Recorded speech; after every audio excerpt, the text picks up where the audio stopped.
Hello students. देखिए प्रिय विद्यार्थियों, आज के अवधि में आज हम नया पाठ अध्ययन करेंगे।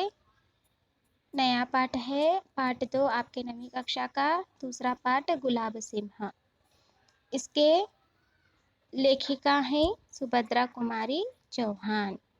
गुलाब सिंह का पाठ के लेखिका का नाम है सुभद्रा कुमारी चौहान। तो सबसे पहले हम लोग क्या करेंगे, सुभद्रा कुमारी चौहान जी के बारे में छोटा सा परिचय हम प्राप्त करेंगे। तो विद्यार्थियों, अगर आपके पास किताब है तो आप किताब को ध्यान से देखिए, अगर नहीं है तो जो आपके सामने है उसे थोड़ा ध्यान से देखिए।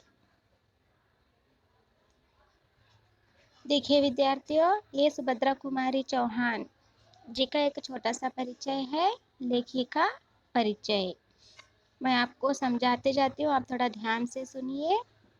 देखिए, सुभद्रा कुमारी चौहान का जन्म सन 1904 में, सुभद्रा कुमारी चौहान का जन्म सन 1904 में उत्तर प्रदेश के प्रयाग में हुआ। सुभद्रा कुमारी चौहान का जन्म सन 1904 में उत्तर प्रदेश के प्रयाग में हुआ। बाल्यकाल से साहित्य में इनकी विशेष रुचि थी। देखो विद्यार्थियों, बचपन से ही साहित्य रचना में ये बहुत ही आशा रखते थे। ये इनका एक इंटरेस्ट था, बहुत ही रुचि थी। रुचि का अर्थ है इंटरेस्ट। बाल्यकाल से ही, बचपन से ही छोटी छोटी कहानियाँ, कविताएं ये लिखते आ रही थी। तो बाल्यकाल से साहित्य में इनकी विशेष रूप से रुचि थी। प्रथम काव्य रचना 15 वर्ष की आयु में ही की थी। देखो, इतनी छोटी सी उम्र में, यानी कि 15 वर्ष की आयु में, यानी कि 9th या 10th स्टैंडर्ड में, है ना। यहाँ पर उन्होंने अपनी प्रथम काव्य को रचा था अपने साहित्य में। बचपन से लेकर उनकी यही आशा थी कि वो साहित्यकार बने। तो 15 वर्ष के आयु में ही उन्होंने एक प्रथम काव्य लिखा। राष्ट्रीय आंदोलन में आप भाग लेती रही। देखो, सिर्फ साहित्य रचना में ही नहीं, राष्ट्रीय आंदोलन में, चर्चा में, कैंपेन में वो क्या करती रही, हमेशा हमेशा के लिए भाग लेती रही। कौन? सुभद्रा कुमारी चौहान। देखिए, आप कई बार जेल गई थी। देखो, राष्ट्रीय आंदोलन में भाग लेते लेते ही उन्हें कई बार जेल भी जाना पड़ा, क्योंकि देश की सेवा के लिए वो अपना तन मन लगाकर जुटी हुई थी। मतलब शायद देश के सेवा के लिए संपूर्ण रूप से वो भाग लेती रही। राष्ट्रीय आंदोलनों में भाग लेते लेते उन्हें कई बार जेल भी जाना पड़ा। जीवन में समान रूप से, देखो, साहित्य और राजनीतिक जीवन में समान रूप से भाग लेकर जीवन के अंत तक देश की सेवा करती रही। देखो, अपने निज जीवन में वे क्या करती रही, साहित्य सेवा में भी भाग लेती रही और राजनीतिक जीवन में भी भाग लेती रही। साहित्य और राजनीतिक जीवन में वो समान रूप से भाग लेकर अपने जीवन के अंत तक हमेशा के लिए उन्होंने देश की सेवा की है और देश की सेवा करती ही रही। समान रूप से किन किन क्षेत्रों में, साहित्य क्षेत्र में और राजनीतिक क्षेत्र में समान रूप से भाग लेकर देश की सेवा करती रही।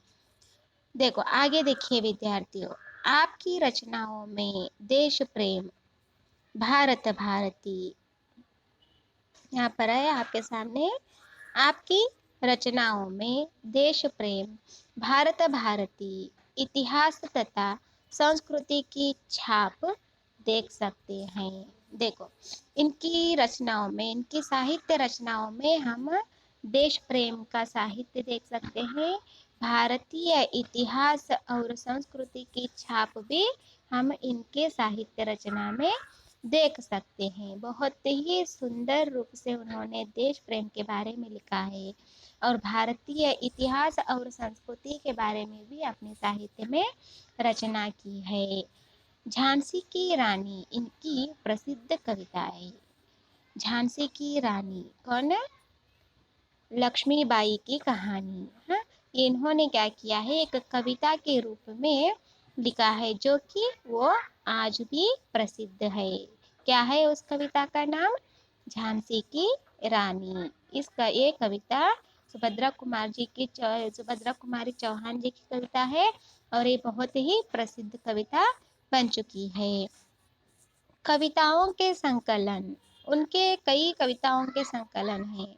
इसमें से दो नाम से प्रकाशित हुए हैं। देखो बहुत सारे कविता संकलन हैं, उनमें से दो मुख्य रूप में बहुत इम्पोर्टेंट कविता संकलन यहाँ पर दिए हुए हैं और वही प्रकाशित हुए हैं। उन कविता संकलन के नाम क्या है? त्रिधारा, मुकुल। त्रिधारा और मुकुल, ये दो उनके कविता संकलन हैं जो आज प्रकाशित हुए हैं। आगे देखिए विद्यार्थियों, सुभद्रा कुमारी चौहान जी की कहानियाँ किस तरह थी? सुभद्रा कुमारी चौहान जी की कहानियाँ बहुत ही सरल शैली में और मधुरतम भावनाओं, आदर्श और यथार्थ के मर्मस्पर्शी संघर्षों पर क्या हुई थी? आधारित थी। देखो इनकी कहानियाँ सरल शैली में थी, यानी कि छोटा बच्चा पढ़ने पर भी वो संपूर्ण रूप से समझ पाता है। मधुरतम भावनाओं से, यानी कि बहुत ही मुग्ध और बहुत ही मुलायम और बहुत ही रोचक भावनाओं से इनकी कहानियाँ जुड़ी हुई थी। आदर्श और यथार्थ के मर्मस्पर्शी संघर्षों पर आधारित थी। इतना ही नहीं, इनकी कहानियों में आदर्श और यथार्थ मर्मस्पर्शी संघर्षों पर आधारित थी। देखो यानी कि मतलबी कहानियाँ इनकी थी, यानी कि कुछ न कुछ सिखा देने वाली, उससे कुछ हम सीख पाएंगे, ऐसी कहानियाँ उनके आदर्श और यथार्थ के मर्मस्पर्शी संघर्षों पर क्या हुई थी? आधारित थी। किनकी कहानियाँ? सुभद्रा कुमारी चौहान जी की कहानियाँ।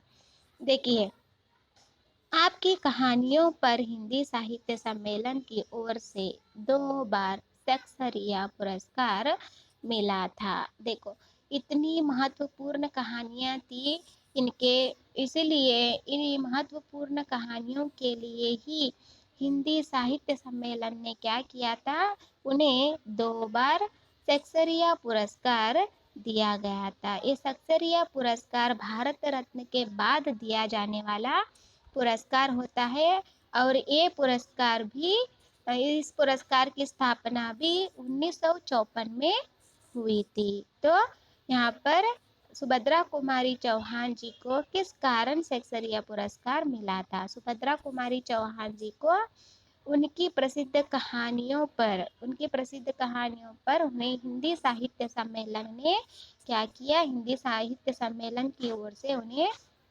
2 बार सेक्सरिया पुरस्कार मिला। सेक्सरिया पुरस्कार देकर उन्हें सम्मानित किया गया था। आपकी कहानियों के संग्रहों के नाम, इनकी कहानी संग्रह कौन से थे? जहाँ की आपने पहले देखा कविता संकलन थे, कौन से थे वो कविता संकलन? त्रिधारा और मुकुल। त्रिधारा और मुकुल ये दोनों क्या है?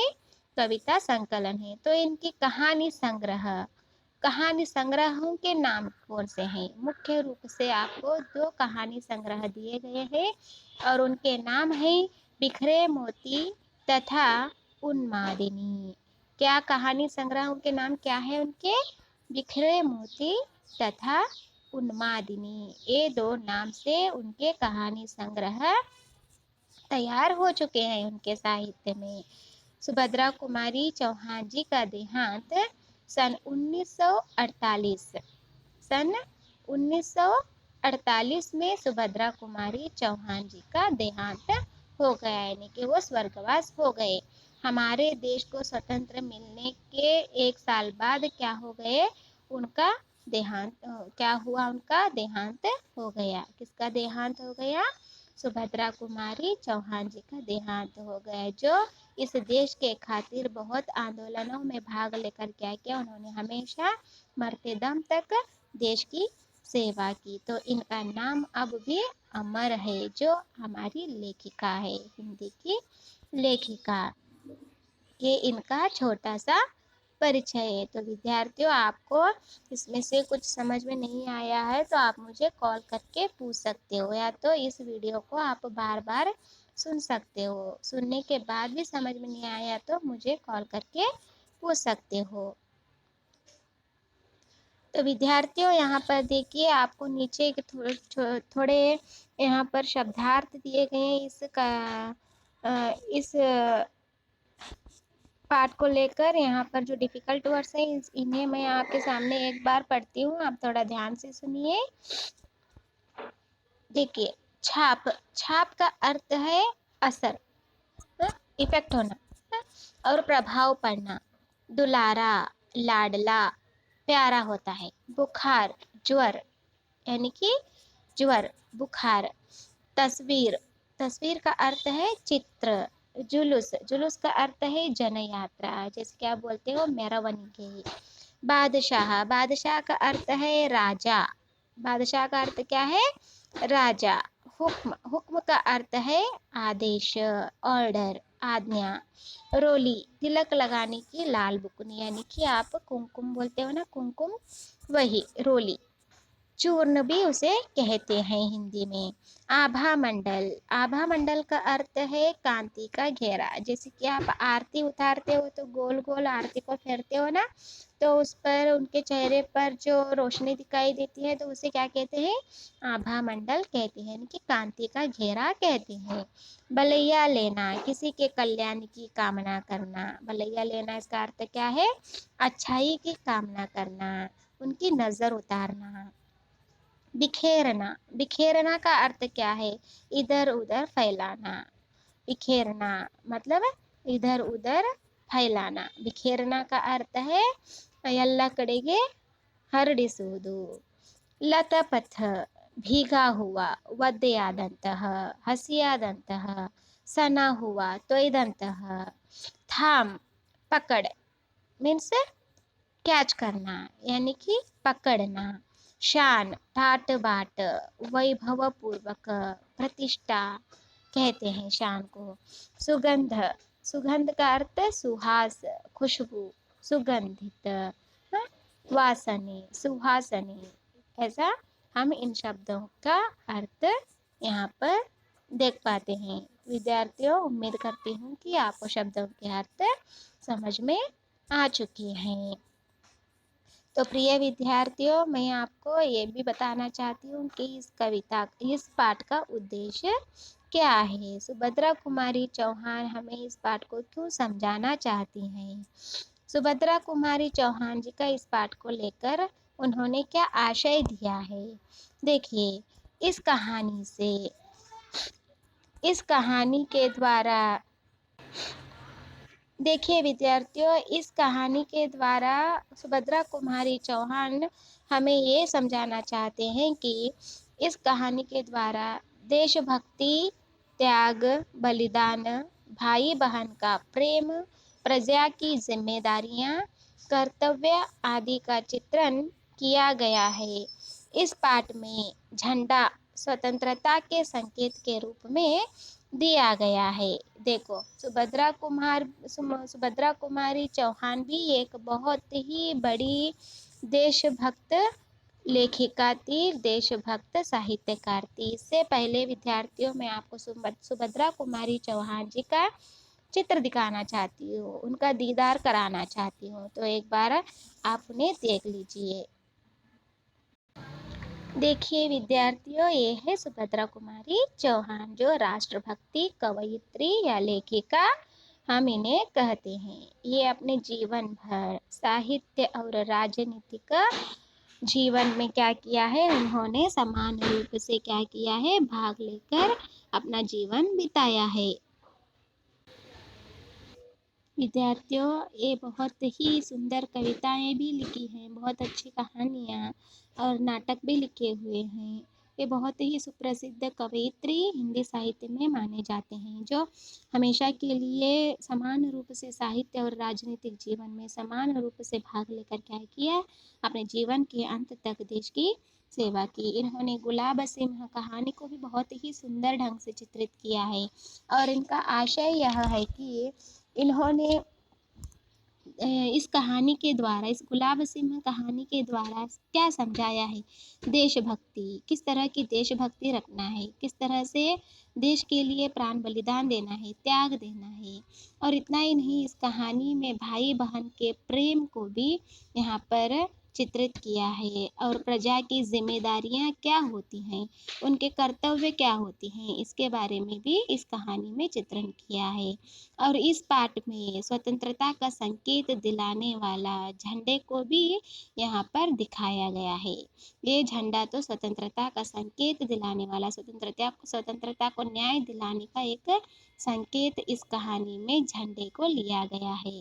यही झंडे की यहाँ पर यही झंडे का जुलूस निकालने वाली एक कहानी यहाँ पर दी गई है, जो गुलाब सिंह नाम से इस कहानी को सुभद्रा कुमारी चौहान जी ने लिखा है। प्रिय विद्यार्थियों, हम क्या करेंगे, सुभद्रा कुमार चौहान जी के आशय के बारे में भी अभी भी उनका चित्र देखते हुए मैंने आपको समझाया है। इस कहानी के द्वारा देशभक्ति, त्याग, बलिदान, भाई बहन का प्रेम, प्रजा की जिम्मेदारियां, कर्तव्य आदि का चित्रण किया गया है। इस पाठ में झंडा स्वतंत्रता के संकेत के रूप में दिखाया गया है। तो विद्यार्थियों, हम क्या करेंगे, कल की अवधि में, अगली अवधि में किस तरह की देशभक्ति, त्याग, बलिदान के बारे में हमें सुभद्रा कुमारी चौहान ने इस कहानी के द्वारा समझाया है और किस तरह का भाई बहन का प्रेम है और प्रजा की जिम्मेदारियां क्या होती हैं, कर्तव्य क्या होता है, इसके बारे में हम क्या करेंगे, अगली अवधि में अध्ययन करेंगे। तो विद्यार्थियों, इस पाठ को लेकर आपका जो गृह कार्य है मैं वो अभी देना चाहती हूँ। तो विद्यार्थियों, आपका गृह कार्य ये है, सुभद्रा कुमारी चौहान जी का परिचय लिखिए और कठिन शब्दार्थों को अपने फेयरबुक में पढ़ते हुए लिखिए। यही आपका गृह कार्य है। तो विद्यार्थियों, आपका गृह कार्य क्या है, सुभद्रा कुमारी चौहान जी का परिचय और शब्दार्थ लिखिए। Okay, thank you, good luck.